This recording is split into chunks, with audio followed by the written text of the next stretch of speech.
Hello, j'espère que vous allez bien. Alors, je fais cette vidéo-là pour introduire le nouveau cours qui sera bientôt publié, que vous allez voir qui est relatif aux fondamentaux de l'intelligence artificielle.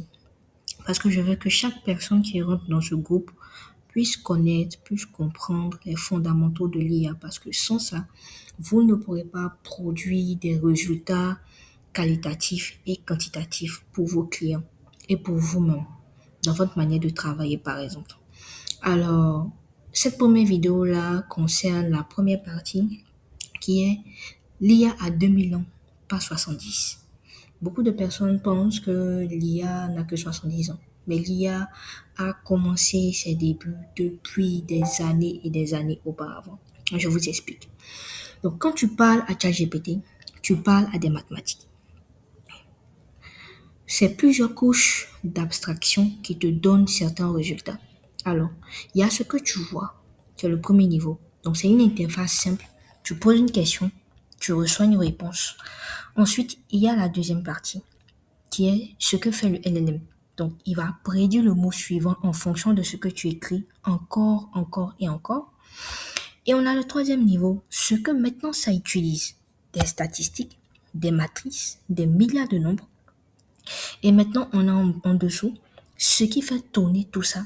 Donc, des électrons, des silicium, des puces informatiques, etc. Donc, quand on parle de contexte IA, c'est tout ça qu'il faut prendre en compte. Donc, l'IA ne comprend pas vraiment. Elle calcule très vite quels mots ont le plus de chances de venir après les précédents. Elle n'est pas magique, c'est de la mécanique. L'intelligence artificielle, c'est de la mécanique. Et ça a une histoire, et c'est cette histoire qu'on va voir ensemble dans cette première vidéo. Alors, comme je l'ai dit, tout le monde pense que l'IA n'a que 70 ans, que l'IA a fait ses premiers pas dans les années 50, mais c'est fou. Comme vous pouvez le voir ici, on a plusieurs étapes qui ont existé avant qu'on puisse parler de l'intelligence artificielle.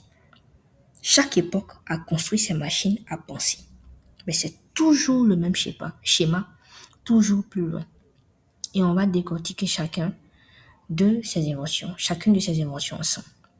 On a 62 ans, 62 par exemple, en 62 après Jésus-Christ, on a le premier robot programmable de l'histoire qui a été fait par Héron Alexandrie avant la chute de Rome.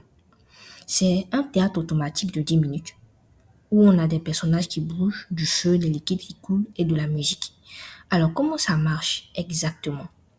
Et là, j'essaie de vous expliquer un peu. Donc, le théâtre automatique de Héron Alexandrie, c'est l'un des ancêtres les plus fascinants des systèmes de programmation informatique modernes.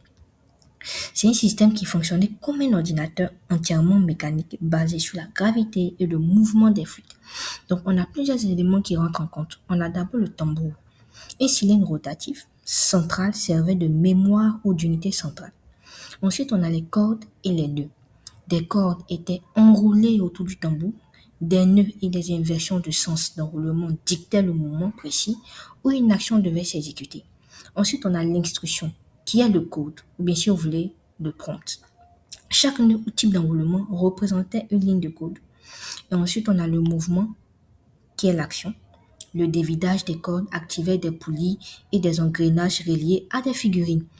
Donc, le spectacle, suite à tout ça, on a un spectacle qui se produit. Et c'est grâce à ce mécanisme que le théâtre s'animait de manière totalement autonome pendant près de 10 minutes. Donc vous voyez que c'était purement de la mécanique. En fait, c'était de l'automatisation. Donc, il avait déjà résolu le problème fondamental de l'automatisation. Comment utiliser une certaine mécanique pour déclencher certaines actions. Et c'est pareil que ce qu'on voit en code. On a des conditions. Si ça arrive, alors ça déclenche telle action. Et c'est ce que Héron avait fait. Aujourd'hui, on voit la même chose, mais avec des syntaxes telles que Python, JavaScript et même JSON. Parce que tout ce que vous faites, par exemple, sur NVTen, c'est du code, c'est du JSON. Ensuite, on passe au deuxième. 150 avant Jésus-Christ. Les Grecs ont construit un ordinateur. Et cet ordinateur-là, c'est le mécanisme denticitaire. Donc, Ça a été retrouvé dans une épave en 1900. C'est quoi? C'est une machine à calculer astronomique. On a des engrenages qui calculent la position du Soleil, de la Lune et des 5 planètes visibles, et elle arrive à prédire même les éclipses. Le fonctionnement, c'était toujours de la mécanique derrière.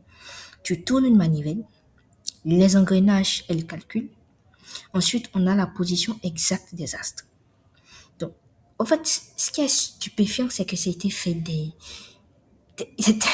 des années, des années avant. Mais le niveau d'innovation est incroyable. Et ce qui est stupéfiant, c'est qu'on croyait que c'était une invention du XVIIIe siècle, mais c'était 1700 ans trop tôt. Ensuite, on a Kepler, par exemple, qui va nous décrire ça en 1609, alors que les Grecs l'avaient calculé depuis 1700 ans avant lui. Et ce n'est qu'en 2021 que ça a été décodé. Donc, on ne savait même pas ce qu'elle faisait vraiment jusqu'à récemment. Donc, ce que ça nous dit vraiment sur l'IA, les humains cherchent à mécaniser la pensée depuis des millénaires. C'est pas maintenant qu'on a cherché à inventer une intelligence qui est capable de faire plus que ce que l'homme peut faire, ou bien de faire pas mieux, mais au-delà, peut-être de manière condensée, ce qu'un homme peut faire. Ensuite, on passe à 850, 1206 CE, où on a les machines à mémoire de Bagdad. Donc, on a deux inventions qui vont changer l'histoire. La machine qui devient programmable par l'utilisateur. 850 ans CE, on a les frères Banu Moussa. Alors, qu'est-ce que les frères Banu Moussa vont créer? Ils vont créer une flûte programmable. Ces trois savants de Bagdad ont révolutionné la mécanique en créant une machine universelle et non plus à tâche unique. Et on a toujours de la mécanique derrière. On a l'instrument. C'est une flûte automatique, mais qui est alimentée par la pression de la vapeur ou de l'eau. Ensuite, l'innovation ici, c'est quoi? C'est qu'elle utilisait un cylindre rotatif doté de broches pour ouvrir et fermer les valves de la flûte. Donc, la programmation, elle, vous la voyez en modifiant l'emplacement des broches sur le cylindre. Donc, l'utilisateur changeait la mélodie. C'est l'ancêtre même du concept de logiciel, c'est-à-dire software dissocié du matériel hardware. Donc, quand vous voyez toutes ces innovations, ce sont ces innovations-là qui ont inspiré tout ce que nous voyons aujourd'hui en matière de software, en matière d'informatique, etc. Et c'était vraiment, et c'est toujours vraiment bluffant. Ensuite, on a Al-Jazari, considéré comme le père de la robotique. Cet ingénieur a poussé la programmation musicale à un niveau supérieur. Donc, on a le bateau musical. C'est un automate flottant doté de 4 musiciens mécaniques pour animer les fêtes royales. Si vous voulez avoir plus de détails, toutes ces informations, vous pouvez avoir des vidéos qui vous montrent en fait comment ils étaient conçus. Donc vous pouvez aller sur YouTube, sur Google, pour pouvoir visualiser un peu comment ils ont été conçus. Donc le mécanisme derrière, c'est un tambour rotatif à picot qui dictait le rythme et les mouvements des musiciens. Et là, on a un séquenceur. C'est-à-dire pour changer de morceau de rythme d'un jour à l'autre, il suffisait de déplacer physiquement un picot sur le tambour. Donc c'est le tout premier séquenceur mécanique programmable de l'histoire. Et c'est tellement fascinant parce que ces personnes-là ont compris que pour déclencher une action, il faut juste une certaine mécanique bien ajustée, bien calculée. Et l'action est déclenchée. C'est pareil en code.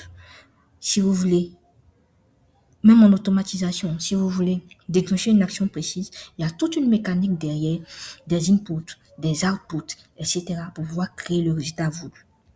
Donc, l'intelligence n'est pas dans la machine. C'est ce qu'il faut comprendre ici. L'intelligence se trouve dans la configuration. L'IA n'est pas l'intelligence. L'intelligence, c'est la configuration qu'il y a derrière l'intelligence artificielle. Si tu arrives à comprendre la configuration qui est derrière l'intelligence artificielle, tu pourras comprendre l'IA à la perfection. Du moins, plus que les autres. Ensuite, on avance. On a Jacquard en 1801. Donc, ici, on va avoir Joseph-Marie Jacquard, qui révolutionne l'industrie textile en automatisant la création de motifs complexes. Donc, il va créer des cartes perforées. Et ces cartes-là vont servir de support de stockage. Un trou laisse passer un crochet pour lever un fil de chaîne, tandis qu'une absence de trou le bloque. Aussi simple que ça. Donc, l'idée révolutionnaire ici, c'est que l'intelligence du motif n'est plus dans le savoir-faire de l'artisan, mais codée sur les cartes. Donc, la machine devient reprogrammable à l'infini. Il suffit de changer le jeu de cartes pour changer le tissu. C'est tellement innovant, c'est tellement bien calculé, tellement bien pensé. Et vous allez voir que c'est pas assez complexe que ça. Il suffit, c'est quelqu'un qui avait déjà la compréhension de son métier et qui a essayé d'automatiser ce métier. Et il a juste trouvé un moyen de le faire avec un mécanisme derrière qui peut déclencher des actions. Donc, et ces actions-là fournissent des résultats. C'est tout ce qu'il faut comprendre là. Ensuite, on a Babbage. Babbage qui a créé l'Analytical Engine. Donc, Charles Babbage, lui, il va comprendre que le principe de Jacquard peut s'appliquer à la logique et aux mathématiques pour concevoir le premier ordinateur mécanique à usage général. Comment il fonctionne? On a le moulin 1000. L'unité qui exécute les opérations mathématiques, c'est l'équivalent du processeur, donc votre CPU, ce qui se trouve sur votre ordinateur. Ensuite, on a l'entrepôt, le store. C'est l'espace physique où sont stockés les chiffres et les résultats intermédiaires. C'est l'équivalent de votre mémoire RAM qui est dans votre ordinateur. Ensuite, on a les cartes perforées, empruntées à Jacquard. Vous voyez, elles servent à donner les instructions et les données de départ. C'est l'équivalent du clavier ou de la souris. On a l'imprimante. Et le mécanisme est sorti pour graver les résultats sur du papier. Donc, c'est l'équivalent de notre écran. Donc, Babbage, lui, a réussi à créer un ordinateur, mais dans un autre système. Et conscient l'est-on et entièrement mécanique, malheureusement, cette machine n'a jamais pu être achevée de son vivant en raison des limites techniques de l'époque. Mais sa structure logique était parfaite. Donc, ces personnes-là, à l'époque, avaient des limites. Ils n'avaient pas assez d'innovation, assez de moyens, assez d'outils techniques que nous avons aujourd'hui. Mais ils avaient quelque chose de grand, c'est la vision. Donc, le patron est devenu le programmable. L'intelligence s'est déplacée dans les cartes. Donc, Babbage s'est inspiré de Jacquard. Et comme je vous l'ai dit, c'est plusieurs couches d'abstraction. Une personne crée quelque chose. Au début, on peut être affolé, se demander qu'est-ce que c'est, etc. On analyse, on voit les limites. Et puis ensuite, quelqu'un d'autre vient améliorer cette innovation-là. Et ça a été comme ça depuis la nuit des temps. Ensuite, on passe à une dame que j'aime beaucoup, qui est Ada Lovelace. Donc, Ada Lovelace, femme tellement brillante, qui a écrit le premier algorithme de l'histoire. Donc, elle pose une question qui nous hante encore aujourd'hui. En traduisant un article, désolé, en traduisant un article sur la machine de Babbage, donc encore, elle s'est inspirée de Babbage, Babbage qui lui s'est inspiré de Jacquard. Donc en s'inspirant de Babbage, elle ajoute des notes 3 fois plus longues que l'article. Donc on assiste au premier algorithme informatique. Donc elle crée des boucles, des conditions, des stockages de résultats intermédiaires. On a un début de calcul. Ensuite, on a la boucle qui se répète jusqu'à donner un résultat. Et c'est ce que vous voyez aujourd'hui quand on appelle les loops. Aujourd'hui, vous voyez des gens parler de l'IA, les loops que l'agent fait, etc. C'est pas quelque chose qui vient, qui est sorti de nulle part. C'est pas quelque chose qui est nouveau. Depuis 1843, quelqu'un avait déjà pensé à ce système-là. OK? Et ce qu'il faut comprendre ici aussi, c'est que Ada a émis une objection. Elle a dit, la machine ne peut faire que ce qu'on lui ordonne de faire. Donc, la machine ne peut pas créer, elle ne peut pas penser. Donc, pendant 100 ans, cette objection a semblé définitive. C'est-à-dire qu'on pensait que les machines ne font que suivre, elles ne créent pas. Donc, la question qu'elle pose sans le vouloir, c'est quoi la différence entre penser et imiter la pensée à la perfection? Et cette question-là, je vous assure qu'elle subsiste jusqu'à aujourd'hui, même après l'avènement des IA. Donc, Ada avait raison. Les machines ne créent pas jusqu'à ce qu'un homme change la question. Et c'est cet homme qu'on va voir avant de terminer.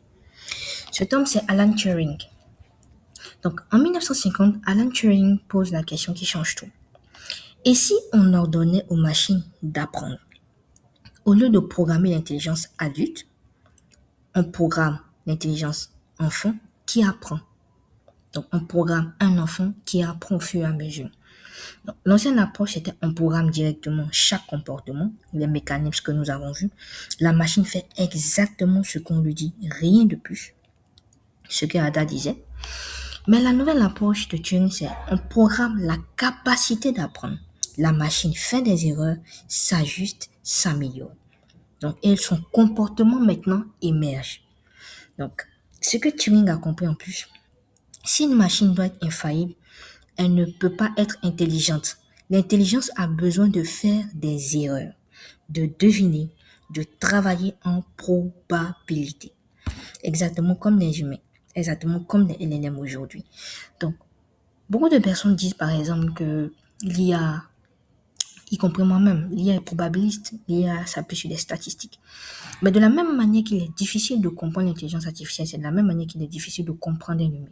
Il y a trop de statistiques, trop de probabilités dans notre esprit. Il y a des parties qu'on ne peut pas examiner, qu'on ne peut pas comprendre, qui découlent par exemple de nos émotions, des choix qu'on fait, etc.